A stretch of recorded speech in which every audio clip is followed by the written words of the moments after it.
Silence in Hollywood ain't some random thing. It's a whole business move. Most of the time, quiet gets traded like secret currency to guard legacies, protect spotless reputations, and keep billion-dollar brands from cracking apart. But the silence around Albert Brooks, that didn't sound staged or lawyer-approved at all. This wasn't some slick damage control plan. It felt real, heavy, like the kind of silence that hits your chest and just sits there. The kind that hurts because it's got history stitched into it. This wasn't one of those fake Hollywood friendships built on premieres, champagne, and fake smiles. Albert Brooks and Rob Reiner, they go way back, more than 60 years, long before the awards, flashing cameras, and fancy titles, before All in the Family, before the directing credits, before the fame, back when they were just two kids chasing laughs, cracking jokes in small clubs, and dreaming about making it big. They had no clue how wild and heavy the road ahead would get. He was sick my whole life. You know, he was healthier from my brothers, but by the time I was born, it was not good, and he had trouble walking. So for my life, he was ill, always ill. Yeah. So when Albert finally opened up about what really went down inside that Brentwood home, everyone stopped scrolling and leaned in hard. What came out wasn't rehearsed or cleaned up. It was raw emotion. Frustration, regret, and anger all twisted together, pouring out with no filter and no permission slip from any PR team. It was the kind of honesty that shakes everything you thought you knew. Most people just glance at headlines, see words like arrest or family drama, and keep it moving. But this time, nah, this one hit different.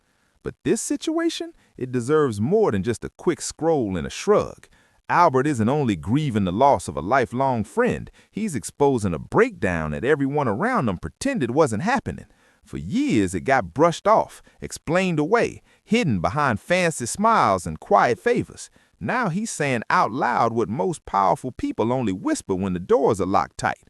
Up to this point, the whole story's been centered around Nick. Every headline, every glossy article spinning the same soft image of Rob and Michelle as perfect parents, doing everything they could to help their troubled son. He says something in the documentary that I didn't know, and when I heard it, I couldn't believe it.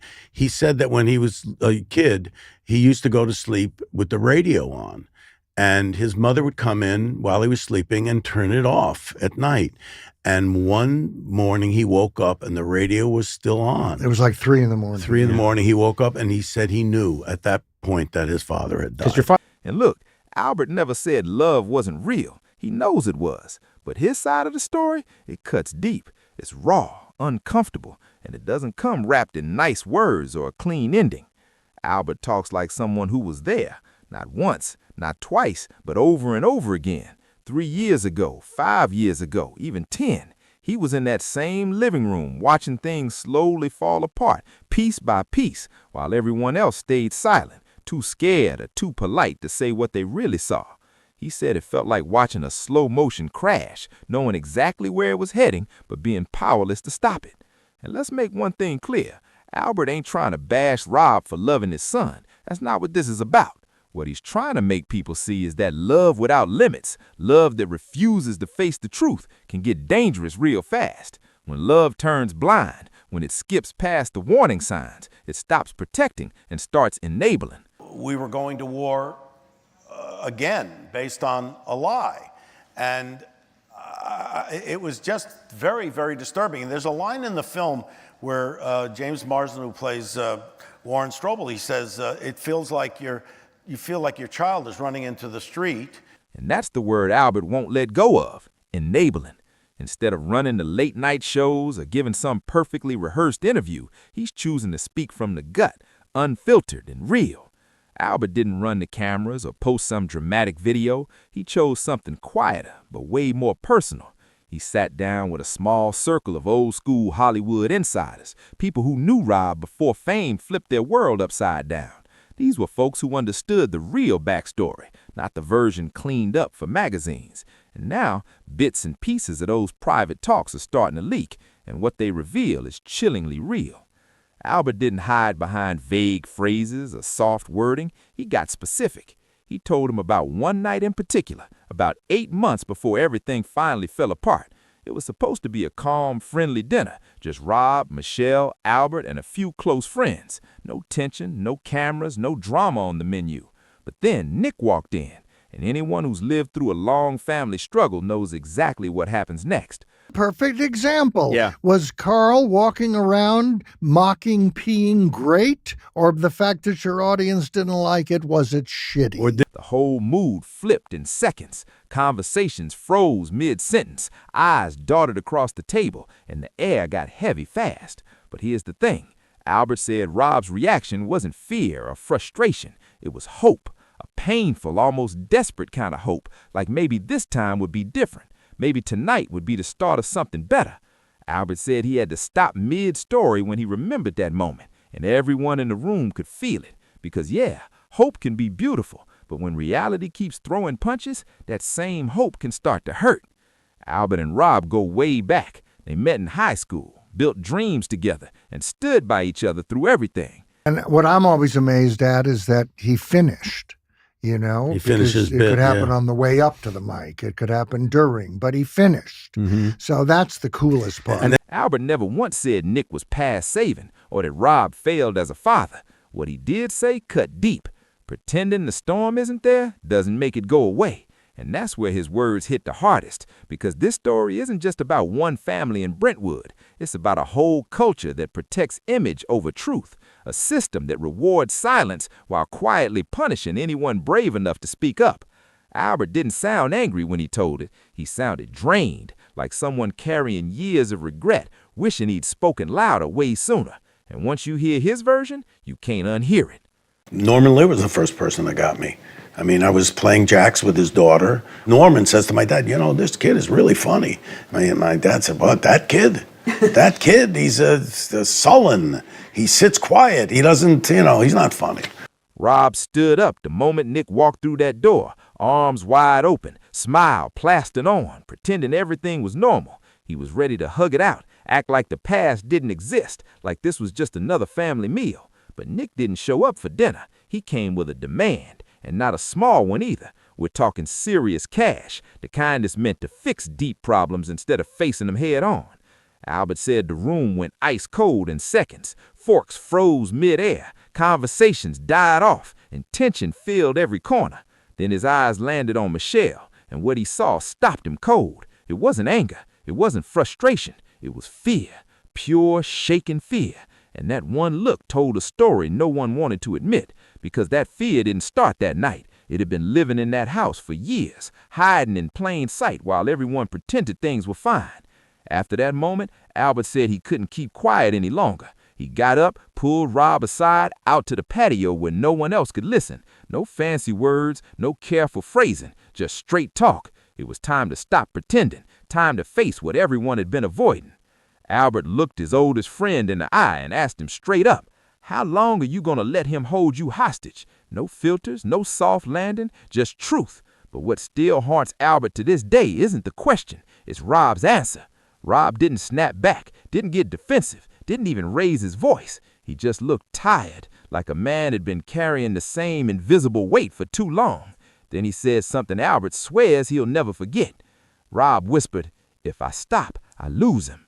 Those 6 words said everything. In Rob's mind, pulling back meant losing his son forever. He truly believed that his money, his constant attention, his endless efforts were the only things keeping the whole fragile world from collapsing. But what he couldn't see was that by protecting Nick from every consequence, he was actually pulling the storm closer, inviting chaos right into his own home. That's where Albert starts making people squirm, because he refuses to let mental health become a total excuse. He's not dismissing it, not minimizing it, but he's also not turning it into a free pass. These days, every story seems to turn into an endless list of explanations. Trauma, stress, fame, addiction, childhood. Yeah, Nick had his struggles, no doubt, but Albert's not afraid to cut through all that noise with cold honesty. He said he grew up surrounded by addiction. He's seen broken homes, friends lost to bad habits, kids who went down rough roads, but most of them never crossed the line Nick did. Albert doesn't buy that this was only a case of someone battling their own mind. He's hinting that something deeper was going on, something darker, something personal that everyone kept avoiding. And that's exactly what makes his version of the story hit like a punch. It's not cruel, it's just real. Albert's convinced this wasn't just frustration bubbling up, it was deep resentment, real anger aimed right at the same people who raised him and gave him everything. And there's one part of the story the mainstream media keeps dodging: jealousy. Imagine growing up in the shadow of Rob Reiner, a man whose name is attached to movie history itself. The Princess Bride, When Harry Met Sally, Stand By Me. Every project, every success, every award was another reminder that Nick could never step out of that giant shadow. There's no room to just exist when your last name carries that much weight. Albert remembers a moment years ago out on a set. Someone offhandedly mentioned Rob in conversation, just a casual comment, nothing heavy. But Nick, he snapped. Not playful, not irritated, furious. Albert said that reaction wasn't rebellion, it was pure bitterness, the kind that eats at you when you feel invisible standing next to greatness. From Albert's perspective, Nick didn't just want money, he wanted destruction. He wanted to tear down the image, the reputation, the entire pedestal his father stood on. Albert doesn't think this downfall was random or accidental. He swears it felt planned, a deliberate move to crush the symbol that haunted Nick his whole life. Now, what's got Albert fired up is what's coming next. He can already see the legal playbook forming right in front of him. The defense attorney, Alan Jackson, sharp, strategic, and coldly experienced, is already shaping the narrative. Albert can see the angle clear as day. Paint Nick as a broken young man, crushed by fame, failed by the system, buried under the weight of expectation. And the worst part? Albert's scared it might actually work. Albert's been warning anyone who listen, don't let this story get twisted, because he knows exactly what's coming next, the blame game. He's seen it happen before. The next move is to flip the script, make Rob the problem. They'll say he pushed too hard, or not enough. They'll claim the Reiner name was too heavy to carry, that somehow the parents caused their own tragedy. And to Albert, that's the coldest, cruelest twist of all. The people who are gone can't defend themselves. They can't explain their choices, can't correct the lies, can't fight back when the narrative gets rewritten. That's why Albert's speaking now. Not for fame, not for headlines, because someone has to speak for Rob. He's standing in as the voice Rob no longer has. If he stays quiet, the truth dies in the noise, twisted by people who were never there, who never saw what really went down. And Albert refuses to let that happen. He wasn't just some bystander watching from a distance. He was in it. He witnessed the love inside that house, but he also saw the quiet damage Rob carried on his shoulders year after year. That's what's making people squirm right now. Albert's honesty cuts deep. He says it wasn't just chaos or confusion behind those doors. There were moments that crossed the line into real emotional pain. And instead of fighting back, Rob just absorbed it, silently, completely. Then Albert dropped something that froze the whole room. He said, "Back one story." And suddenly the conversation turned to Michelle Reiner. Michelle, the balance, the calm, the artist who always tried to keep the peace. She was the photographer, the creative soul who smoothed the rough edges and grounded the family when things got heavy. But when Albert spoke her name, his voice cracked. He said that in the weeks before everything fell apart, something changed, and you could feel it in his tone, that whatever came next wasn't just tragic, it was heartbreaking. Out of nowhere, Michelle called Albert. No warning, no small talk, just her voice, quiet but uneasy. She didn't explain much. She didn't even mention Nick's name. She didn't even hint at what exactly was wrong. Instead, she started asking about security systems, about safe rooms. Let that sink in. This wasn't someone living in a rough neighborhood. This was Brentwood. Gated, guarded, locked up tighter than most cities. Michelle wasn't afraid of strangers creeping in. She was afraid of someone who already had the keys. Someone who knew the codes. Someone who could walk straight in without knocking. Albert said, "I told her right then, change everything. Change the locks, change the codes, get real security on site. Do whatever it takes to create space between danger and safety." But what's been haunting him since that day is the not knowing. Did she actually do it? Did she take his advice? Or did fear keep her frozen in place? That single thought won't let him go. He says he replays that phone call in his head constantly, wondering if he should have gone over himself, wondering if maybe showing up in person could have changed everything. The guilt sticks to him heavy and visible every time he talks about it. You can hear it in his voice. It's not just sadness, it's regret that won't fade. You've got to understand just how deep this bond ran. Albert Brooks and Rob Reiner weren't just close, they were almost mirror images of each other. Same instincts, same humor, same timing. They built their lives and their legacies side by side. So when Rob was gone, it didn't just take a friend from Albert, it ripped away half his world. And that loss still echoes every time Albert speaks, every time the silence between his words says what he can't. That grief Albert carries has changed. It's no longer just sadness, it's hardened into something fierce, something with direction. It's become purposeful anger. He's done staying quiet and playing by Hollywood's unspoken rules. Now, Albert's ripping apart that shiny shield that protects the powerful, the one that keeps their secrets safe while the truth rots underneath. Normally, when a celebrity's kid starts to spiral, the Hollywood machine jumps into action. Perfectly worded statements, respect our privacy posts, and quiet cover-ups handled behind the scenes. But Albert says that very silence is what let everything spin out of control. He's convinced if someone, anyone, had stepped in years earlier, maybe things would have gone another way. He even brought up one moment that made everyone freeze, Nick allegedly throwing a chair straight through a window. That should have been a huge red flag, the kind that gets real help involved. But no one called the police. Why? Because you don't call the cops on Rob Reiner's son. You call a private doctor. You call a handler. You call whoever can make it all disappear. That's Albert's accusation, clear, raw, and loud. He says privilege didn't protect this family. It trapped them. By avoiding consequences, they erased every chance to truly stop the spiral. There was always a cushion, always a check, always someone there to clean up the mess, until one day there wasn't, and that's when everything finally broke. Albert's words hit hard because they strip away the polish, leaving only the pain underneath. He says the system failed, not because it was cruel, but because it kept bending instead of standing firm.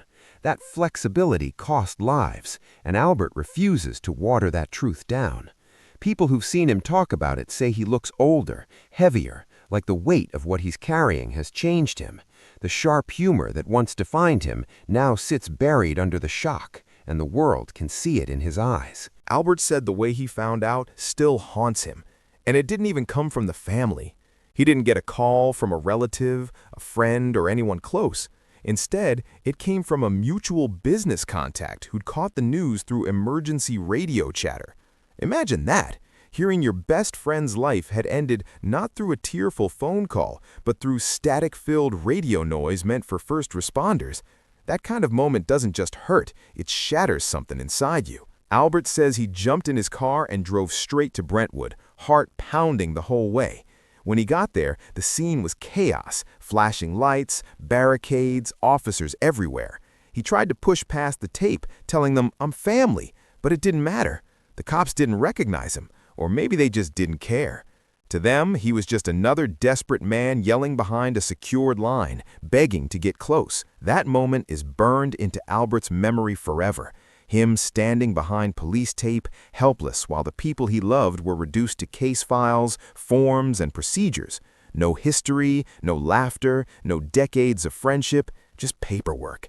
And now, with the trial officially set for January, Albert's not staying on the sidelines. He's made it crystal clear. He'll be there, front row, sitting right behind the prosecution. He wants Nick to see him, to look him straight in the eyes and know he's not backing down. Albert remembers everything, every broken promise, every excuse, every check written to smooth things over when trouble hit. He's the living proof of all the years that never made the news, and that's exactly why the defense team sees him as dangerous, because he's not talking theory, he's speaking from raw memory, and he's done staying silent. Meanwhile, Jake and Roy Reiner, Rob's sons, have made a public plea for peace. But for Albert, peace isn't possible until the truth stands on record for everyone to see. They're asking for privacy, and Albert gets that, but in his mind, silence has already cost too much. He's not about to let it win again. The Reiner siblings are asking for forgiveness, and that's their right. They're mourning in the only way children can when they've lost everything, their parents and their brother, all at once. They're trying to protect Rob and Michelle's memory without completely erasing Nick from their story, and that's almost impossible to do. Still, they're handling it with grace. But Albert, he's not walking that same line. He's made it clear he's not family by blood, and that means he's not bound by the same unspoken rule to forgive no matter what. He was Rob's friend, his closest friend, and the friend isn't searching for peace or comfort. He's hunting for accountability. Albert says grief doesn't have to mean silence, and forgiveness doesn't have to mean pretending like nothing ever happened. While the siblings choose peace, Albert's choosing truth, and that truth has put him in direct conflict with some very powerful people. He's furious about how the industry reacted after everything went public. The wave of carefully crafted posts, the long emotional captions, the heartbroken statements flooding social media from people claiming they cared. Albert says it's all performance. He's seen those same faces before, the ones now posting tributes about how much they'll miss the laughs and cherish the memories. But he remembers who actually showed up when things were bad and who didn't. Albert says many of those same people hadn't spoken to Rob in years. Some stopped returning calls altogether. Others quietly backed away the moment things got uncomfortable.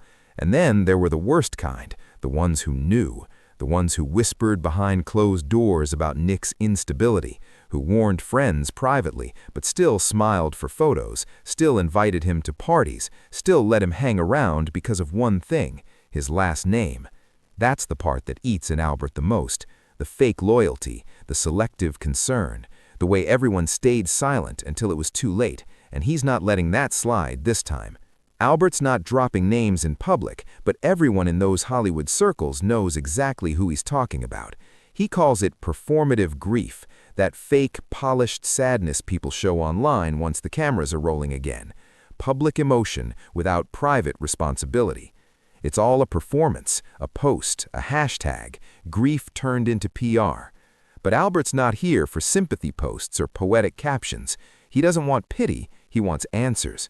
He wants to know who supplied Nick that night. He wants to know who drove him to the house.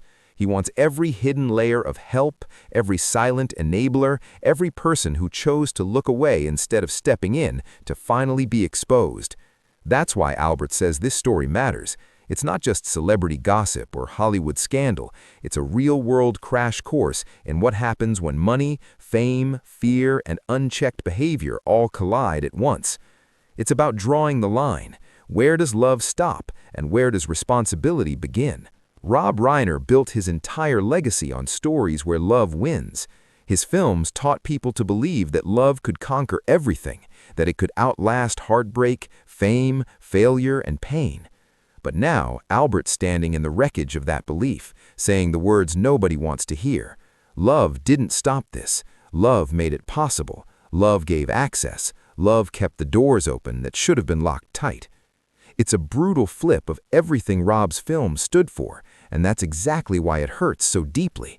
Because it's not just tragic, it's ironic in the coldest way possible. Albert even shared a moment from the memorial planning that broke everyone in the room. He was sitting with Jake and Roy, sorting through old photos, Rob on set, smiling, full of life, and that's when the weight of it all hit. Every picture was proof of the love that built their world and the love that quietly destroyed it. There were pictures spread all over the table, Michelle laughing, the family caught in moments that looked perfect, frozen in time. Then they found that one photo, about 15 years old, the whole family together. Nick standing there, smiling, calm, looking just like any regular son at a happy family gathering. Albert said the second he saw it, his gut reaction was pure rage. He wanted to tear it up, get it out of sight. To him, that photo felt like a lie printed in color, a version of peace that never really existed. But Jake and Roy stopped him. They wouldn't let him destroy it, because to them, that picture wasn't a reminder of harm. It was still their brother. A glimpse of who they used to be before everything fell apart. That moment hit hard, because that difference in how they saw the same image said everything. That's where the real emotional divide lives. The family trying desperately to hold on to the good, while Albert can't separate the past from the tragedy it led to. And neither of them is wrong, they're just carrying completely different kinds of pain. But for Albert, that pain has been eating away at him.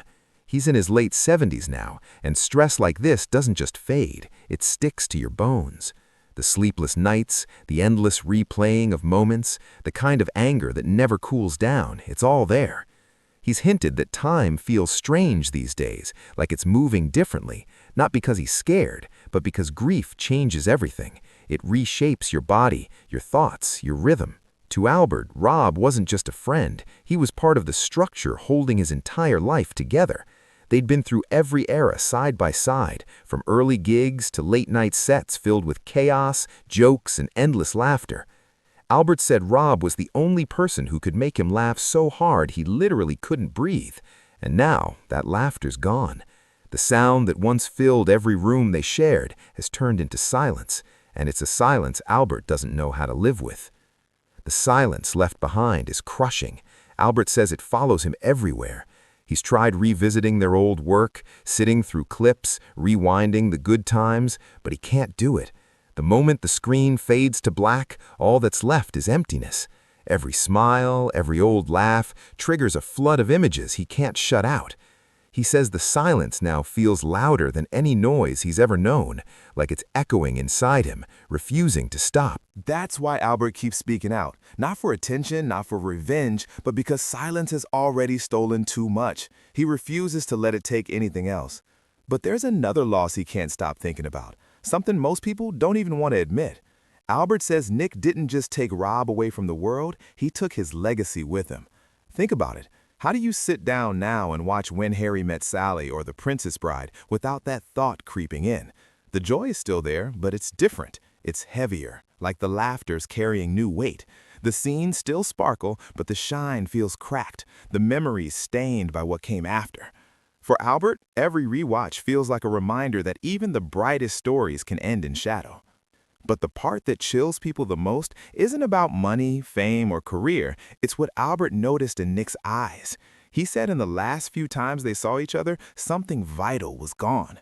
It wasn't sadness, it wasn't anger, it wasn't even the fog of intoxication. It was emptiness. He described it as looking at a building after everyone's moved out. The lights still on, the walls still standing, but completely hollow inside. And the detail that makes it all hit even harder? Albert swears Rob saw it too. He saw that emptiness, recognized it, but couldn't bring himself to face what it meant. That's what keeps Albert up at night, the thought that his oldest friend knew something was broken beyond repair, but love made him look away until it was too late. They were both staring at the same truth, but they saw it in completely different ways. Albert saw danger, a warning to step back, to build distance, to protect yourself before things got worse. But Rob saw pain, pain that he believed could be healed with love, patience, and staying close. That split in how they read the same moment, that's exactly where everything started to crack. Albert said it felt like watching one man run straight into a fire, clutching hope like a bucket of water, while he was standing on the sidelines yelling, "Back away!" But the man holding hope got burned, and that's the tragedy Albert can't escape.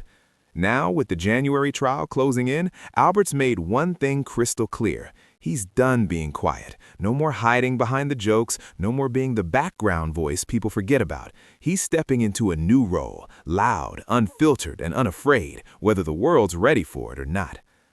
Albert knows exactly how this system plays out. He's seen it for decades, how stories get reshaped once they hit the courtroom, how defense teams spin emotional backstories, childhood trauma, and pressure from fame into excuses that soften the truth. He knows how juries get swayed by carefully built sympathy and how expensive lawyers twist the smallest cracks into confusion until accountability starts to fade. That's why Albert's speaking now. No hesitations, no sugarcoating. He's drawing a hard line for everyone to see. His message is blunt and powerful. Rob and Michelle weren't villains. They weren't reckless or heartless. They were parents who loved too much. And in Albert's eyes, that love is what made them vulnerable. That's the truth nobody wants to say out loud because it's uncomfortable. It goes against the instinct to protect grieving families with silence. But Albert refuses to let silence keep rewriting this story. He's saying what everyone else is too afraid to admit, and he's not backing down this time. Albert says silence already failed them once, and he won't let it happen again. He believes that truth is the last real form of respect, not comforting words, not soft rewrites, not pretending everything was peaceful when it wasn't. He refuses to let the story get polished into something pretty for public comfort.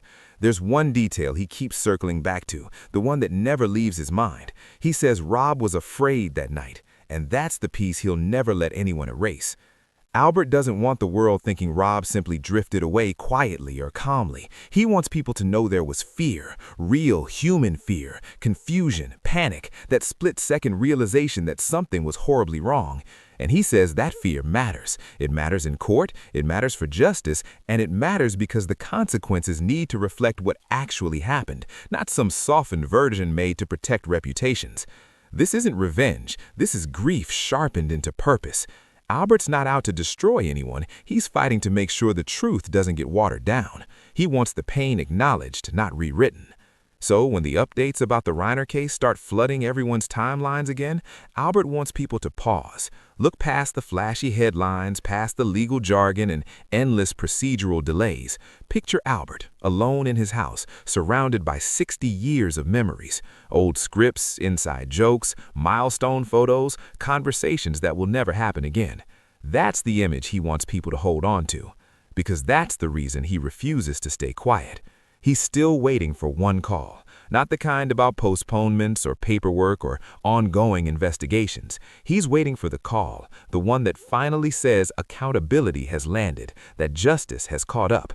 And until that moment comes, Albert says he'll keep talking, keep fighting, and keep reminding the world that silence might protect power, but it never protects truth.